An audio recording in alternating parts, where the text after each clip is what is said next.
Okay, first it was Iowa, now it's California, where big tech and California government work together to censor what they call misinformation on social media.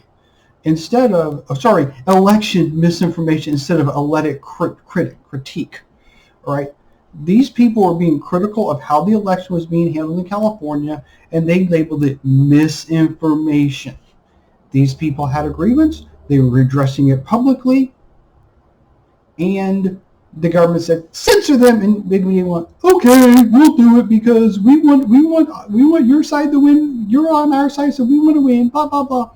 So, yeah. So it comes up that the state officials pressured tech companies to censor social media posts about the 2020 election that they disagreed with. Okay, all right.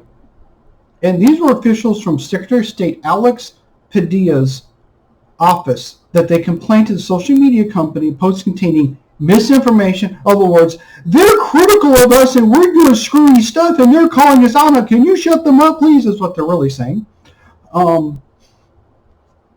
This is what they call it. Misinformation regarding the administration of California's election. In other words, we got you. They caught us doing shady stuff. Will you please shut them up because we're about to get in trouble, is what it really is.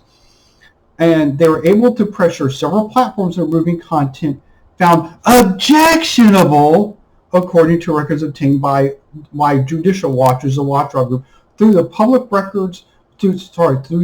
California Public Records Act. Okay, it's kind of like the Freedom of Information Act for the state of California, from what I understand. I'm not a big lawyer. I don't play one on TV, so I don't know all the nuances. But yeah, this is fucking illegal. How is it illegal? Freedom of speech, right to redress agreements.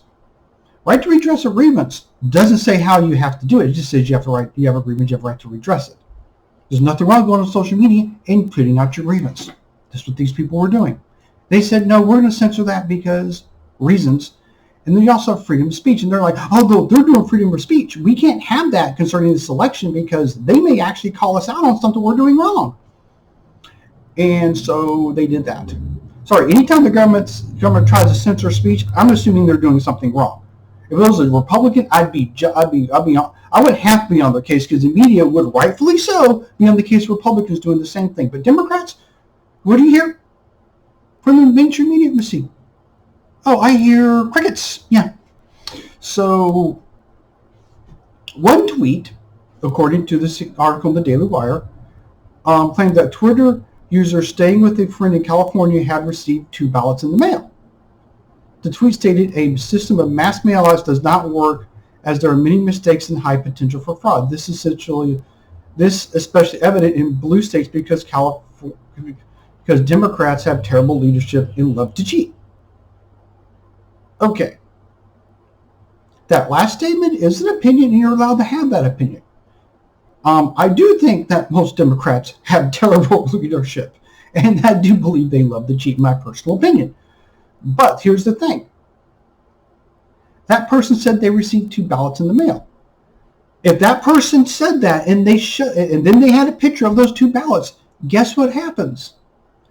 That's not misinformation. That's a fact. It's like if I tell you, I have 2 ID cards, which I do have my driver's license and my retirement ID card. And I say, I have 2 ID cards, and I show them to you, and you say that's misinformation. You're being a jerk. Okay? I have evidence. They have evidence. They would have showed it. That would be evidence. So you can't say that misinformation if they have evidence. Or if the statement is a fact. That's not misinformation. That's a statement of fact. Now, if they're lying about it, then that's them lying.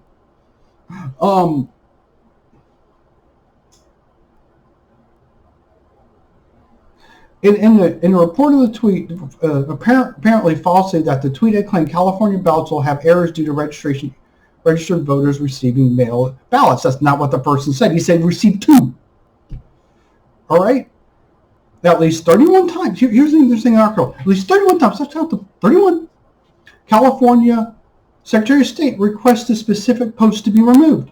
That is illegal in most cases.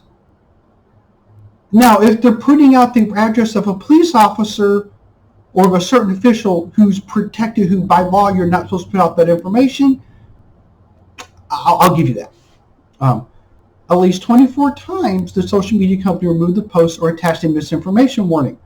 Yeah. Going on in the article, the office's aggressive push was Jenna Dresner, Senior Public Information Officer for the Secretary of State's Office of Election Cybersecurity.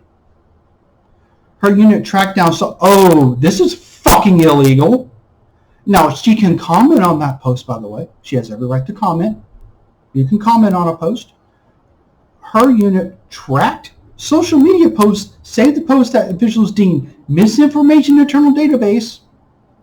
Oh, I don't know if that's illegal. Immoral, maybe. The platforms included Twitter, Reddit, Facebook, Instagram, Google-owned YouTube, and Citizen. Citizen is an app that alerts users to about potentially dangerous incidents near them. That's kind of cool. It's kind of cool. Like there's something like a major gas leak, stay away. There's a major car, stay away. That's kind of cool. Meanwhile, SKDK Knickerbocker communications firm that works with dozens of Democrat politicians provided Padilla's office with misinformation daily briefings, flag posts, platforms the documents show. I do believe that these people also work for the Biden campaign. I believe that's one. Oh, here it is. Firm touts its work with the Biden. So the people working with the Biden campaign said, hey, they're saying stuff. Hey, let's make sure that we get elected by having the government cheat for us. This is illegal.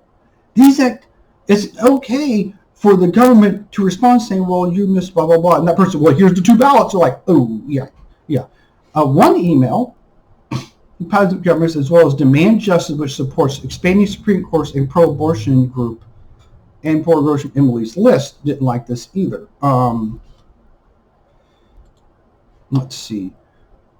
Here's what they said. We are concerned with the spread of misinformation that has already upwards of 40,000 views. She wrote that because of the pandemic, California sent active registered voters a mail ballot for the 2020 election only. Yeah, but the person received 2. Right, that person said they received 2 mail ballots. Now, maybe it was it 2 ballots, like one for each person living there? Or did that individual receive 2 mail-in ballots? And that's my question.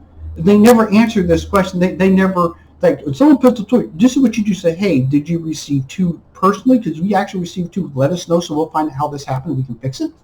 Or you're just going to go, no, not hearing anything, no. That's what they seem to be doing, that last one. Facebook responded, and here it is. This does not change individuals' voter preference permanently, and this misrepresentation of method voter registration this year as potential voter. Facebook responded that an hour later confirmed the video had been removed, violating Facebook's community standards. Facebook's community standards is, this is going to hurt the Democrats from getting elected. We have to remove it. Is it going to help the Democrats? No matter how horrible it is, let's keep it up. The Secretary of State's, in other words, government said, hey, we Democrats are going to lose the election. Take that down, please. Community standards. Democrats can't lose elections. Take it down. So that's what they did. So the Secretary of State's office reported a tweet from users who said they planned on trying to vote twice. Okay, if you're planning on voting twice, that's called fraud. And what you do is you investigate this, and if they try to vote twice, you arrest them for fraud. All right? That's illegal. If someone says they're voting twice, you do have a concern about that. Who said they're planning on trying to vote twice? Okay, if they actually they vote once and try it again, and they don't do it, just trying to see if they'll let them do it. But still, voting twice is illegal. Not voting twice in your whole life. Voting twice in the same election is legal. Like, you can't vote for this, you know what I mean. On September, here it says, September 24th, the Secretary of State Cybersecurity Office reported contained misinformation. A Judicial Watch video posted 2 days of recording, and this is why they're suing, and they're going to win. Because Judicial Watch actually has good lawyers. Twice 2-day recording internal chart from the office. The office complained that that the head of the conservative group was alleging Democrats manipulated for incorrect voter rolls in ballot collection. Well, you can allege that. You might be able to show that. The video misleads community members about elections and civic process and misrepresents the safe. See, they have a grievance. They're redressing the grievance by telling the government the grievance and why they think this is wrong. It's also called freedom of speech. All right? They say misleads community members about elections and other certain problems and misrepresents the safety and security vote in the complaint. They have a grievance. They have a right to complain. Screw these people. And the response to the big tech should have been, screw you, go pound sand. And they should have done it publicly. But no, they're good little Myrmidon Democrats who can do what the elected Democrats tell them. In a video, Judicial Watch's President Fenton discussed his group's 2019 federal lawsuit with Los Angeles County that required county to begin a process of cleaning out that required the officials did not admit wrongdoing. The settlement agreed to contact the people on the inactive voters to see if they had moved or died. Well, yeah, I don't vote Democrat unless I'm dead. The video was removed from YouTube 3 days later. Yeah, I wonder who complained about that to YouTube. Another tweet was reported and entered in the database urged audit every California ballot. Say the user's opinion that the election fraud is a rampant nation, we all know California is one of the culprits. Do it to protect the integrity of the state elections process. Several other posts urge Californians to vote in person because drop boxes are unsafe. Okay, that's an opinion. That's not telling people not to vote. It's telling people, hey, go vote in person. Make sure your voice is heard, because I have questions about the safety of the drop boxes if you'll actually get your vote counted. Okay, that's a legitimate concern. Some of the people who posted the flag content probably had questions when they learned that their posts have been targeted by the state. Oh, really? Freddie Brewster, a Cal Matters journalist who authored a December report about the office's internal database, told Sierra State that he had spoken of 2 people who posted flag content. Both individuals wanted to know how their posts ended up being labeled misinformation and how, given their relative small following, they came to the attention of the Office of Election Cybersecurity. Brewster wrote in an email to Padilla's office, oh yeah, they're going to get the crap suit out. I'd be on my phone to a lawyer. Be like, I'm going to sue these people. Hey, I'm going to file criminal charges because of violation of my civil constitutional rights. An internal email thread showed officials expressing concern about Brewster and discussing how to handle his questions. Yeah. He goes, the Padilla. One person wrote, this is Padilla, Paula Valle. I'm not necessarily comfortable with this line of questions and the additional doors that will open. Yeah, because you're going to go to friggin' jail? Well, you should, but you're going to get the crap suit out of you guys? Simply give them a statement about our goal and leave it at that. Officials also griped about taking 2 weeks too long to respond to requests for content to be removed. You don't have a right to request content to be removed. You're the government. All right, they should be telling you the pound sand. Of course, Facebook being good Democrats aren't going to do that, as I said earlier. Sam Mahood, Padilla's press secretary at the time, remarked that they should raise the issue with Facebook. Yeah, with a lawyer. In the meantime, Twitter appeared eager to official partner with state governments in combating misinformation. In other words, helping combating misinformation? No, it's called helping them censor people and violate their First Amendment rights. In August 2019, Twitter streamlined this process for state officials to report content according to... Yeah, California, by the way, California Secretary of State fathers did not respond to requests for comment. Of course they didn't. I'm going to tell you this right now. If I was any of those people whose tweets were blocked, because I didn't tweet a lot, I was busy raising my kids and stuff, that I would sue the living snot out of these people. I would sue Twitter. I would sue the state government of California. I would sue the snot out of these people for violation of my First Amendment. And by the way, Section 230 is not going to help them on this one, because this is them colluding with the government to censor people, okay? See, the way the law works, like I said, I'm not a lawyer, don't play one on TV, but from what I understand about the law works, the government can't censor you. And if they censor you for the government they're acting as a government agent in that, and therefore can be sued. So yeah, first off, Judicial Watch has much better lawyers than they're probably much better lawyers than Facebook and YouTube and Google. And I'm going to tell you, if this goes to court, they're going to get slaughtered. Because, and I guarantee you, if I was Judicial Watch, I'd be going after Facebook, Twitter, Google, and in the state of California. I'd be going after both of them, all of them.